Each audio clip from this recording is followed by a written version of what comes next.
பின்னாடி டீச்சர் வந்து நிக்கிறது கூட தெரியாம தாவி குதிக்க கஷ்டமா இருக்குன்னு செவத்திலேயே வாட்டியா போட மொத்த புக்கையும் ஒரே நேரத்துல மண்டியில ஏத்த சாமி வந்து ஆட பிராக்டிகல் பண்ண லேபுக்கு அனுப்புனா அங்க போய் குத்தாட்டம் போடன்னு கிளாஸ் ரூம்ல நடந்த பல முரட்டு காமெடி சம்பவங்களை இந்த வீடியோ முழுக்கவே பார்த்துடலாம். அதுக்கு முன்னாடி வீடியோ பார்க்குற நிறைய பேர் சப்ஸ்கிரைப் பண்ணாம பாக்குறீங்க, மறக்காம சப்ஸ்கிரைப் பண்ணிடுங்க. அப்படியே இந்த வீடியோக்கு ஒரு லைக் பண்ணிட்டு பாருங்க. சரி வாங்க வீடியோக்குள்ள போலாம்.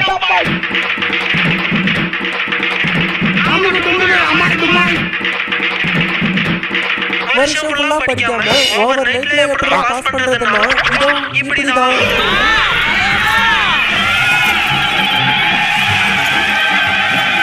பொண்ணுங்க வெளியே தான் டீசெண்டா காட்டிக்கிறாங்க, ஆனா நிஜத்துல பாருங்க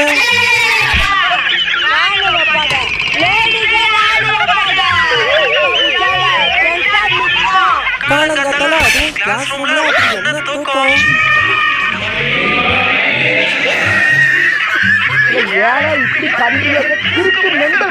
கிளாஸ் ரூமுக்கு லேட்டா வந்த நம்ம பையனை கிளாஸுக்குள்ளே வராதுன்னு சொல்லி நம்ம சார் தரட்ட இந்த வழியா விடலன்னா என்ன வழக்கமான வர வழியிலே வந்துக்கிறேன்னு நம்ம தலைவனோட என்ட்ரியை பாருங்க.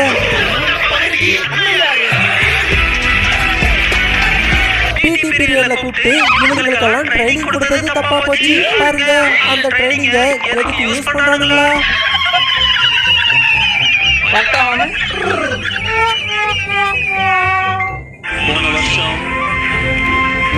நான் கூட நம்ம பையன் ஏதோ தெரிஞ்சுட்டு தான் இந்த வீடியோ போடுறான்னு நினைச்சேன், ஆனா கடைசியில வச்சா பாருங்க ஒரு ட்விஸ்ட்.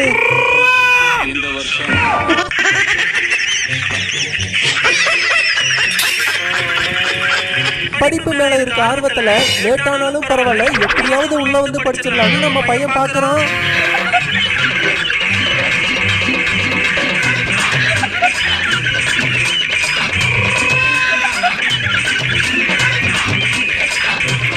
ஆனா இந்த சமுதாயம் சிரிச்சே அவனை படிக்க விட மாட்டேனுது.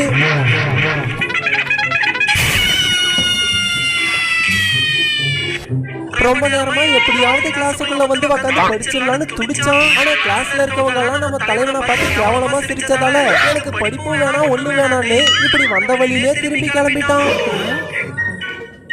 படிக்கணும்னு ஆசையா வந்தவனை இப்படி சிரிச்சே வெளியே அனுப்பிட்டீங்களா பாவீங்களா?